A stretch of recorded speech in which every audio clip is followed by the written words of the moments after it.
আসসালামু আলাইকুম আরহামাতুল্লাহ। সুপ্রিয় দর্শক, আজকে আপনাদেরকে জানাবো যে পুরুষের যৌন শক্তি অল্প বয়সে নষ্ট হয়ে যেতে পারে যে কারণগুলোর কারণে।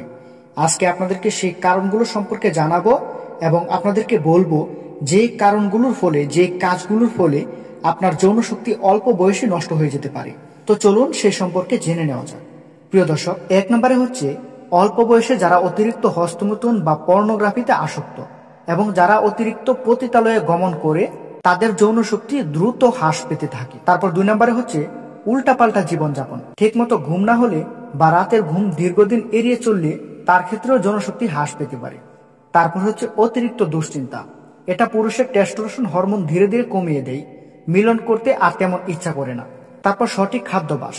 সুষম পুষ্টিগুণ সমৃদ্ধ খাবার না খেলে যৌন শক্তি দুর্বল হয়ে যেতে থাকে এবং ভেজাল খাবার দ্রুত আপনার যৌন শক্তি কেড়ে নিতে পারে। এক্সারসাইজ অনুশীলন। অনেকেই আছে এক্সারসাইজ অনুশীলন করে না। কোনো ধরনের এক্সারসাইজ না করা, অপরদিকে অলসভাবে জীবনযাপন করলেও পুরুষত্বহীনতা দেখা দিতে পারে। তারপর হচ্ছে ধূমপান। অতিরিক্ত ধূমপান, মদ, গাঁজা সেবনে পুরুষ তার লিঙ্গের ধীরতা হারিয়ে ফেলে। তারপর হচ্ছে অতিরিক্ত ওজন।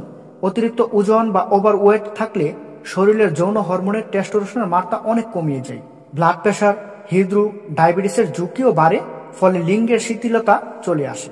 8 নম্বরে হচ্ছে ঠিক মতো পানি না খাওয়া। শরীরে পানির ঘাটতি হলে আপনার রক্ত সঞ্চালনের ক্ষমতা কমে যায় এবং আপনার লিঙ্গ দুর্বল হয়ে যায়, আপনার যৌন শক্তিও দুর্বল হয়ে যায়। তারপর হচ্ছে বছরের পর বছর কিছু দীর্ঘকারী ভিটামিন শরীরে ঘাটতি হলে যৌন শক্তি অনেক কমে যেতে পারে। তারপর হচ্ছে বছরের পর বছর কিছু দরকারি ভিটামিন শরীরে ঘাটতি হলে যৌন শক্তি অনেক কমে যেতে পারে, যেমন zinc, iron, selenium, vitamin D, vitamin E, calcium ইত্যাদি। তো দর্শক, যেগুলো এখন বললাম তা সংশোধন করে লাইফস্টাইল মডিফাই করতে পারলে আশা করি যৌনতা বৃদ্ধি পাবে এবং দাম্পত্য জীবনে আপনি সুখী হতে পারবেন। অন্যথায় আপনার যৌন শক্তি হ্রাস পাবে এবং আপনার দাম্পত্য জীবনে আপনি অনেক অসুখী ফিল করবেন। তো আশা করছি বুঝতে পেরেছেন। ভিডিওটি ভালো লাগলে লাইক করবেন। আসসালামু আলাইকুম, আল্লাহ হাফেজ।